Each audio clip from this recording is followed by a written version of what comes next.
Can you hear me okay? No. Uh, do I do that here? Do I turn up the volume here or elsewhere? Get friendlier with the mic. How's that? Is that friendlier? Now, as far as folding up your chairs, that sounds like unpaid labor to me. So I don't know. Um, can we turn off the lights or turn down the lights? I'll just start. What I'm going to do is run you through the first day of the Battle of the Somme and talk a bit about it. Um, this is Lord Kitchener, who was basically the equivalent of the war minister in Great Britain in the first part of World War One. He was quite prescient. He predicted that the war would go on for years. Now, many people thought the war was going to be over by Christmas. You've heard that line. But he knew that what the war would require was a lot of manpower. So he built up a volunteer army. He started this recruitment process. The British professional army was really small by continental standards, about 100,000 people, 100,000 troops. And mostly in 1914, the British army was pretty much spent.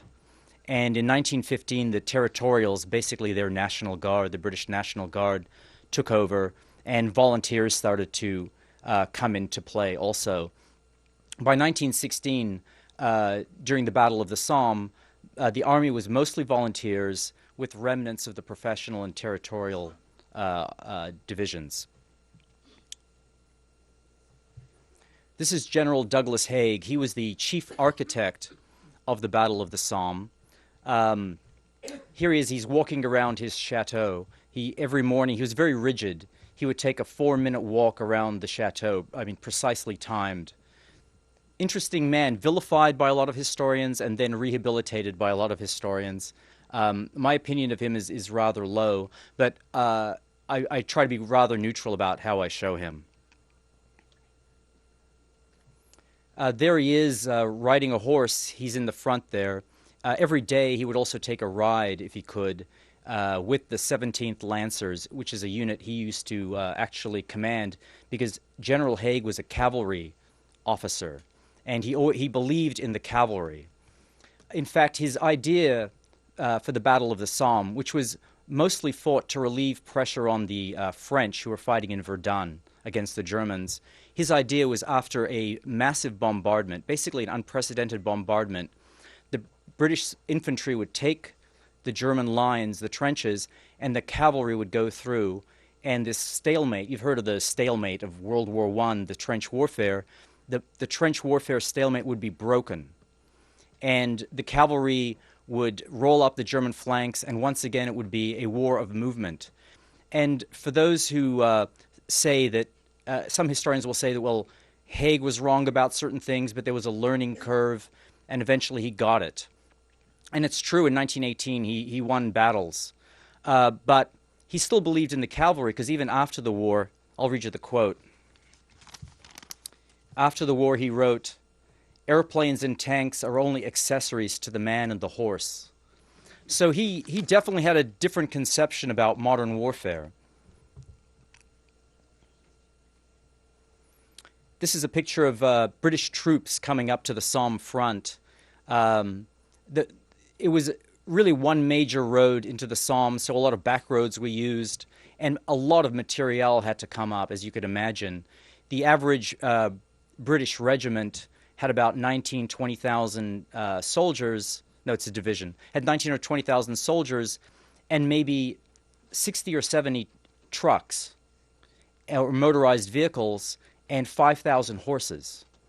So one of the things I had to remember as I was drawing this was draw horses, because it was still a horse. Horse was still the main, transport vehicle. This is an 8-inch howitzer. Famously, I told you about this barrage that was going to be launched at the German positions. There was one gun for every 17 yards of front. It's an often quoted figure. It was an unprecedented bombardment, but a lot of the British artillery wasn't as big as this. Most of it was much smaller. And also, in 1916, a lot of the shells were duds. So about 30% of the shells were duds. So this unprecedented bombardment was, it had a lot of bark, but its bite wasn't quite what it was advertised to be. This is a train. The British laid a lot of track before the battle to bring as much stuff up as possible. And here you see an ammo dump where soldiers are unloading things from the train at this dump, and then those shells would be taken to the guns.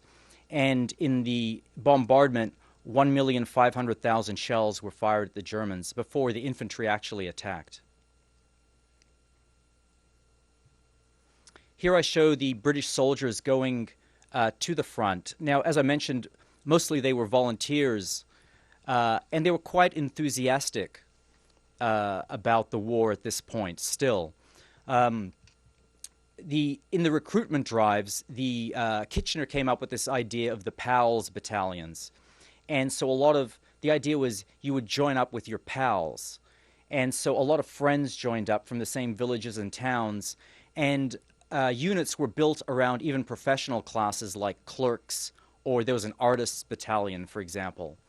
And so friends joined up together. The troops, I mean, perhaps one of the reasons they were enthusiastic is a lot of them were told that it would be sort of a cakewalk. They were told that the bombardment would be so heavy that no German would be alive in the trenches when they got there. And here's the bombardment. It was planned to go on for 5 days, and it did. Then there was a rain squall, and so the battle was postponed by a couple of days, so the firing went on for another 2. So at the very end of it, the shells that were sort of put there for the bombardment had to be stretched over a couple more days. This is one of General Haig's beloved cavalry units. It came from India. It was one of 3 British regiments of cavalry that was put right behind the front lines, waiting for that breakthrough so it could go through the gap. Mostly, I show Indian cavalry because that was one of the units there, but mostly on the first day of the Somme, it was British soldiers. It was probably the most British of all battles. There was a Newfoundland regiment, but at that time, Newfoundland wasn't part of Canada. It was a self-governing colony. Around evening time, the soldiers who were meant to go over the top would be coming into the trenches, being the ones in the first waves would be given spades and wire cutters, as I show here.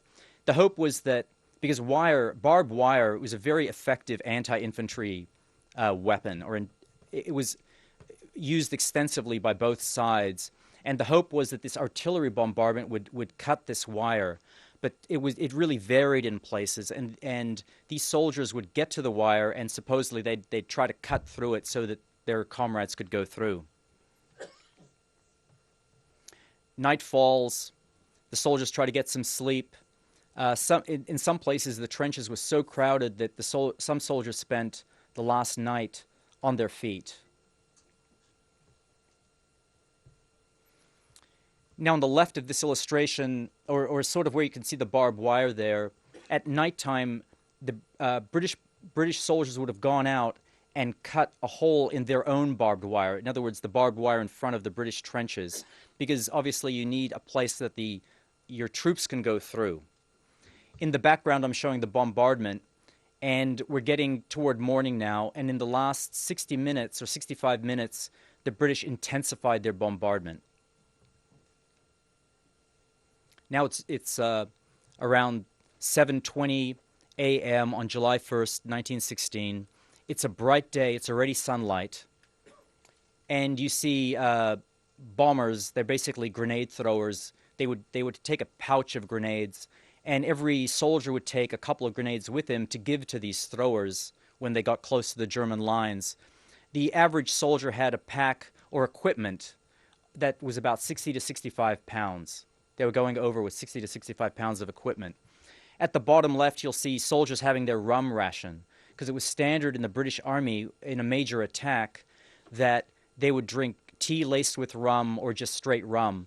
And according to Martin Middlebrook, who wrote a great book called The First Day on the Somme, some of the soldiers went over drunk. I guess you self-medicate before a major battle.